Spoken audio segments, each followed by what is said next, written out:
Have you ever stopped to think about what a miracle movies really are? I mean, seriously, human beings figured out how to capture time, to take light, shadow, sound, emotion, and story and bottle it up in a frame. And for over a century, we've used that magic to entertain, inspire, provoke, and sometimes even start revolutions. But movies didn't just appear, from silent shadows on a wall to computer-generated backgrounds. Movies have evolved, and today we're telling the entire story of cinema. The whole thing.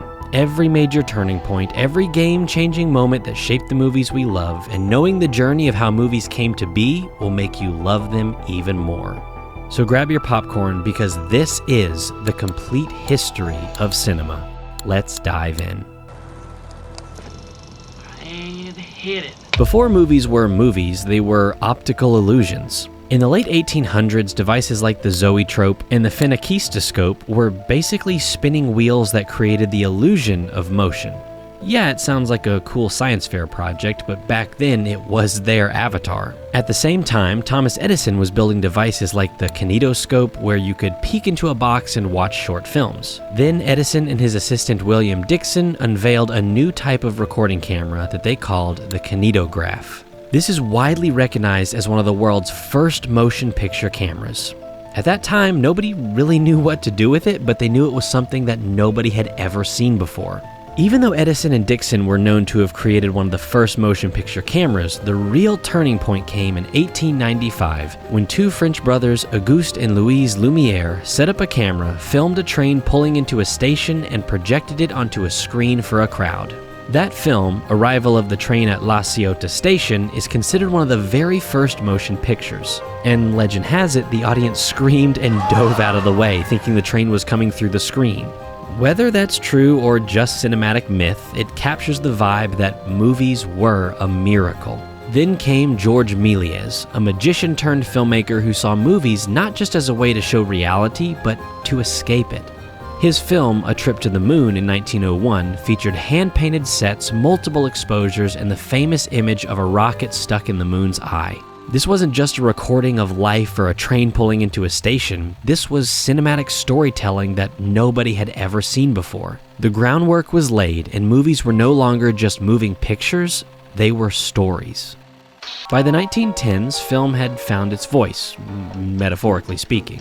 Directors were learning how to tell complex stories with nothing but music and visuals. No dialogue, no spoken lines, just performance, framing, and emotion. Thus entered one of the greats, Charlie Chaplin. Chaplin's character, the Tramp, could make you laugh and cry in the same scene. In City Lights, he falls in love with a blind flower girl, and when she finally sees him for the first time, you feel it. No words necessary. Then there was Buster Keaton, the master of physical comedy and death-defying stunts. The General, Sherlock Jr., these weren't just funny, they were engineering marvels. No green screen, no insurance waivers, just an actor willing to put his life on the line to get the shot. And we also can't ignore the technical brilliance of D.W. Griffith's The Birth of a Nation. It has many problems, but it introduced techniques like cross-cutting and close-ups that defined modern editing. It truly was the founding work for cinematic realism.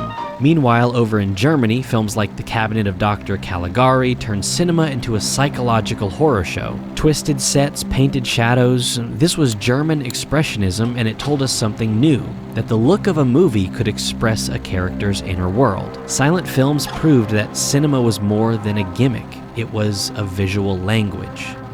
Then came 1927, and everything changed. The Jazz Singer hit theaters with a groundbreaking line, Wait a minute, you ain't heard nothing yet. Wait a minute, I tell you. It was the first feature-length film with actual audio, what many people at the time called a talkie, and audiences lost their mind. Overnight, Hollywood went from silent to speaking, and actors who had made an entire career off of their expressive faces now had to act with their voices. Some made the leap and others didn't.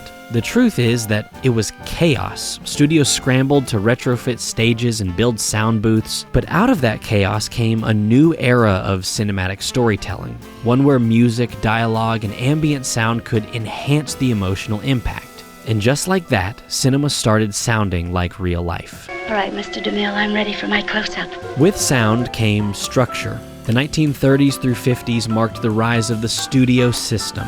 Companies like MGM, Warner Brothers, and Paramount were essentially movie factories. They owned the actors, the directors, the stages, and sometimes even the theaters. But this era also gave us undeniable classics like Gone with the Wind, Casablanca, and The Wizard of Oz. Directors like Orson Welles pushed boundaries, while stars like Humphrey Bogart and Judy Garland became household names. And behind the curtain, studios controlled everything. Directors were under contract, actors had zero personal agency, scripts were manufactured to meet demand. Hollywood looked shiny, but it was just a machine. And then came Citizen Kane, often called the greatest film ever made.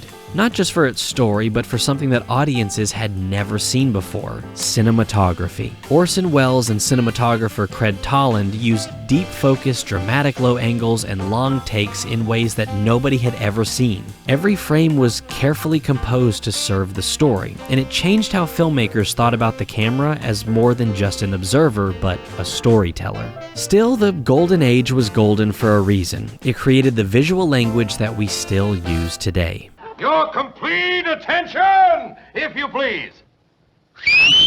But while Hollywood polished its image and built its empire, a quieter revolution was happening overseas. After World War II, Italian neorealism emerged, a reaction to the devastation of the war. Films like Bicycle Thieves and Rome, Open City ditched Hollywood glam for real locations and non-professional actors. No sets, no stars, just stories about people. In Japan, Akira Kurosawa is still to this day considered one of cinema's most influential figures. He was creating moral epics with visual precision. Rashomon played with perspective, truth, and memory. Seven Samurai laid the blueprint for modern action films, and even inspiring everything from The Magnificent Seven to Star Wars. These weren't just foreign films, they were global voices proving that cinema wasn't just American, it was universal. It was for everyone.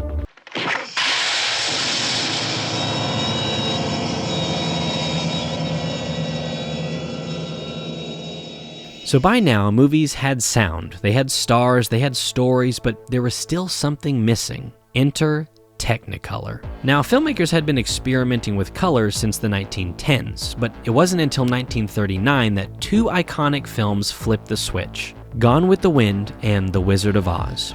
Both exploded onto the screen with rich, saturated color that left audiences stunned. Especially when Dorothy walks out of the sepia-toned house and into the vibrant land of Oz. This wasn't just a new look, it was a new era. And if The Wizard of Oz cracked the door, the red shoes flung it wide open. This 1948 ballet drama didn't just use color, it weaponized it. It proved that color could be emotional, surreal, and part of the narrative itself.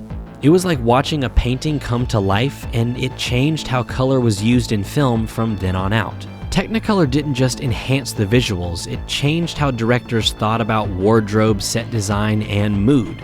Suddenly, filmmakers could use color not to just show, but to feel. And by the 1950s, black and white was considered old-fashioned. Unless it was a deliberate artistic choice, color had officially taken over. Then something else happened. Some directors decided to no longer follow the rules.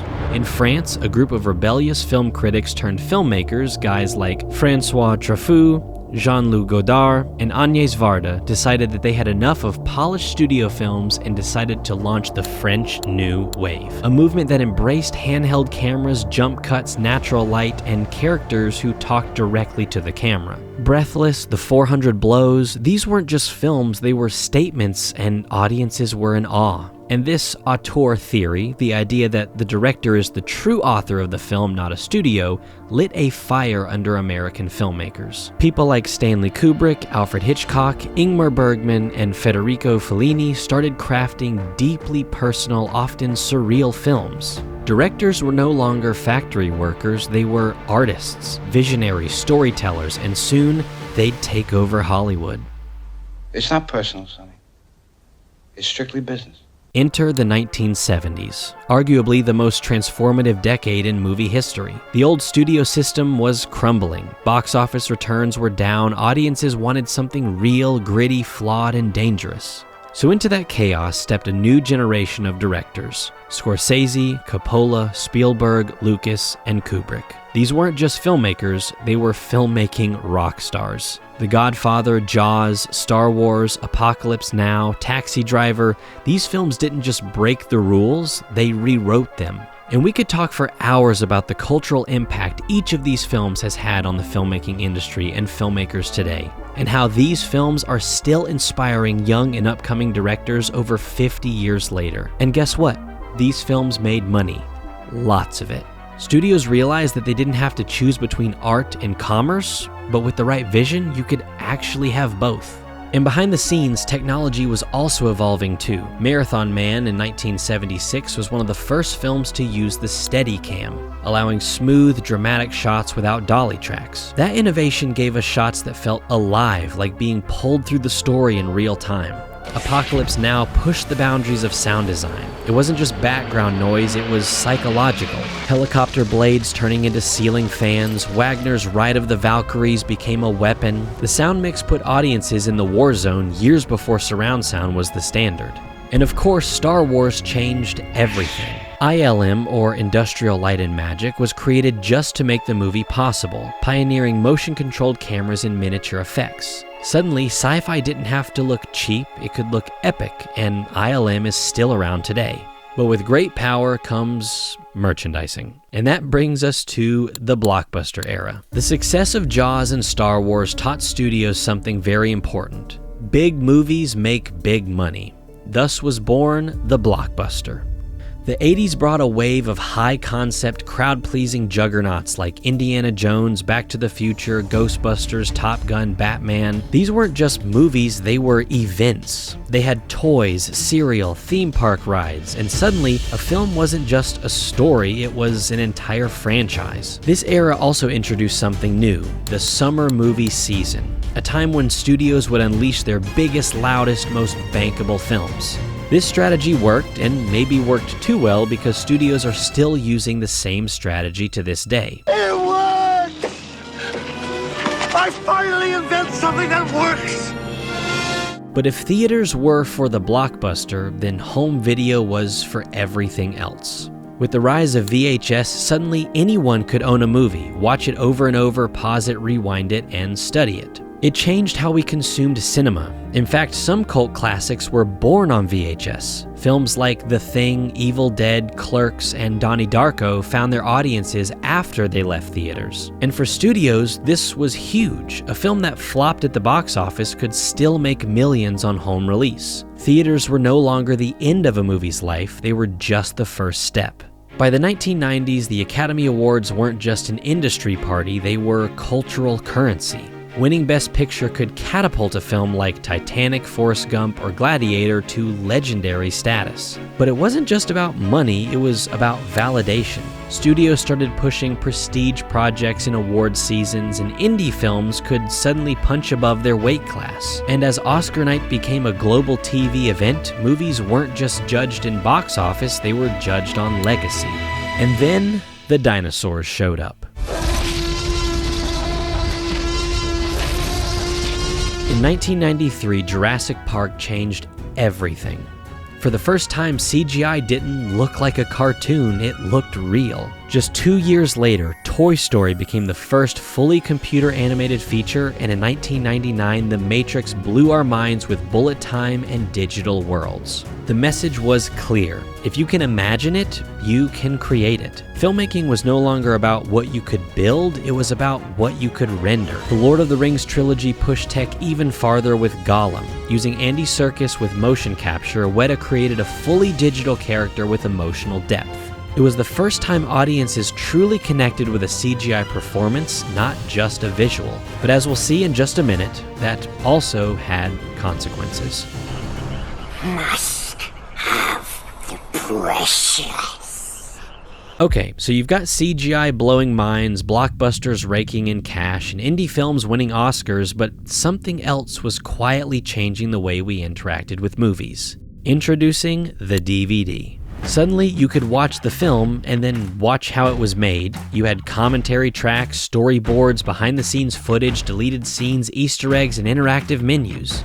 Filmmakers were now curating experiences on a DVD. Directors like Peter Jackson released the Lord of the Rings extended editions packed with hours of content that I remember watching for hours as a kid. Blade Runner had so many versions that you could form a multiverse. And Kingdom of Heaven, well, that director's cut is a completely different and much better film than the theatrical cut. This was the era when audiences started caring not just about the film, but about the filmmaking. And just as we were geeking out about storyboards and visual effects breakdowns, franchises were taking over.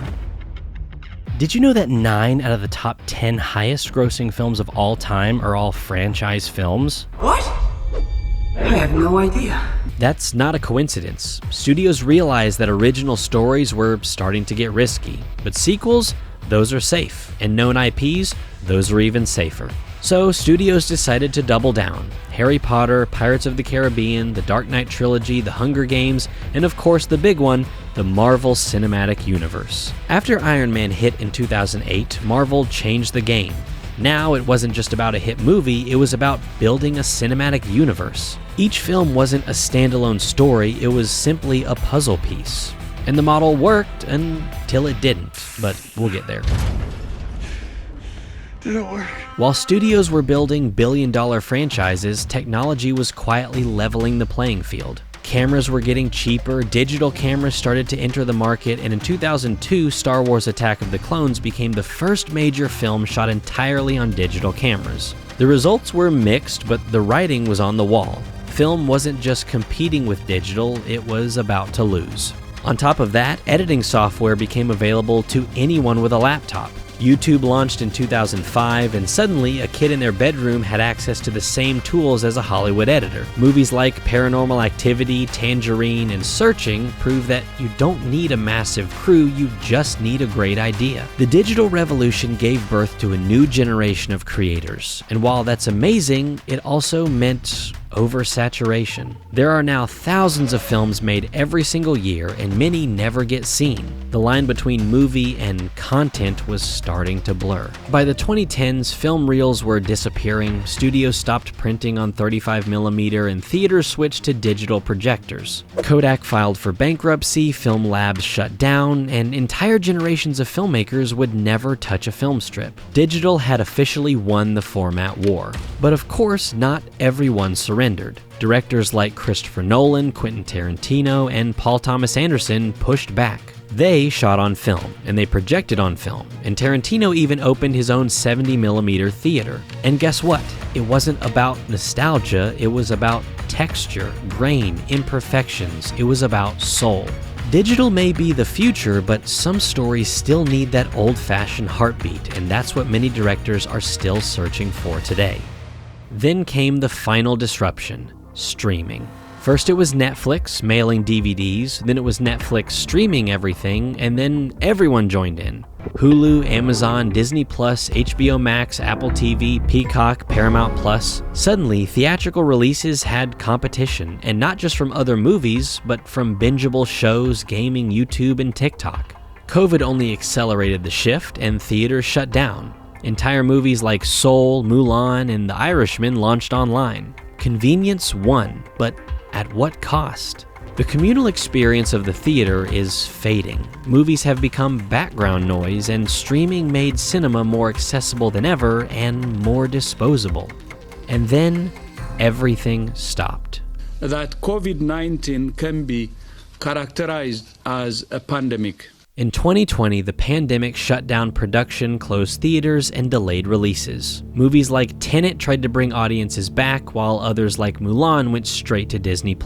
For the first time in over 100 years, Hollywood hit pause. It forced everyone to rethink how movies are made, how they're distributed, and what audiences actually want. And coming out of that moment, something crazy happened. Audiences started to want to see risk again. Everything Everywhere All at Once, Top Gun Maverick, Barbie, Oppenheimer.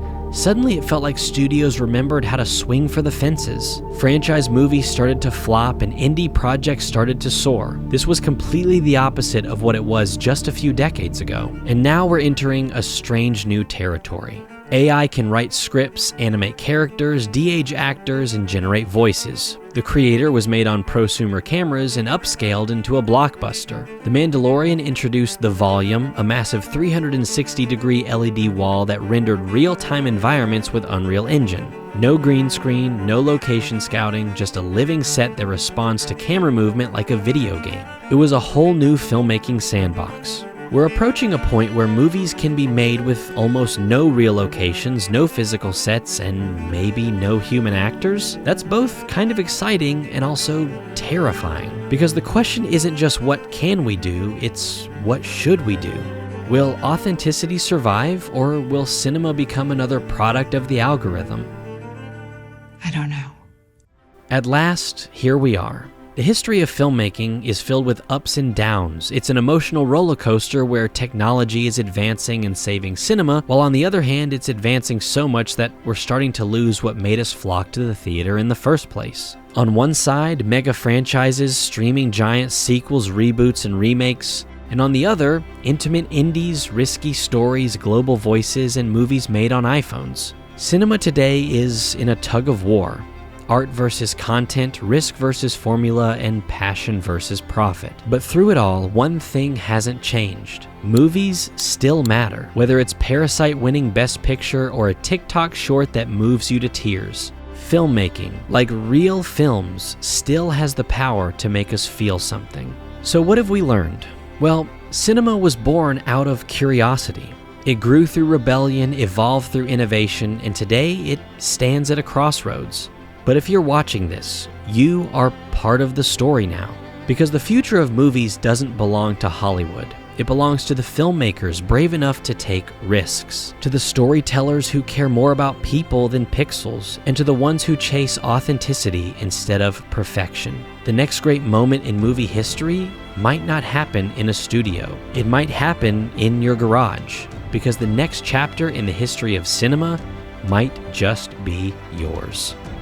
If all of this lit a fire in you, if you watched this and thought, I want to make movies too, then let me be real with you. You don't need to live in Hollywood. You don't need millions of dollars, and you don't even need permission. You just need the right training, the right tools, and the courage to start. That's why we built Tomorrow's Filmmakers, a complete online film school that teaches you everything you need to know. From how to light a scene, how to edit a cinematic sequence, to how to turn your passion into a career. With over 1,200 training videos and 100 hours of content taught by real industry-leading professionals. Over 40,000 students have already started their journey, and now it's your turn. If you're ready to turn your dream into a reality, head on over to tomorrowsfilmmakers.com and we'll be there with you every step of the way.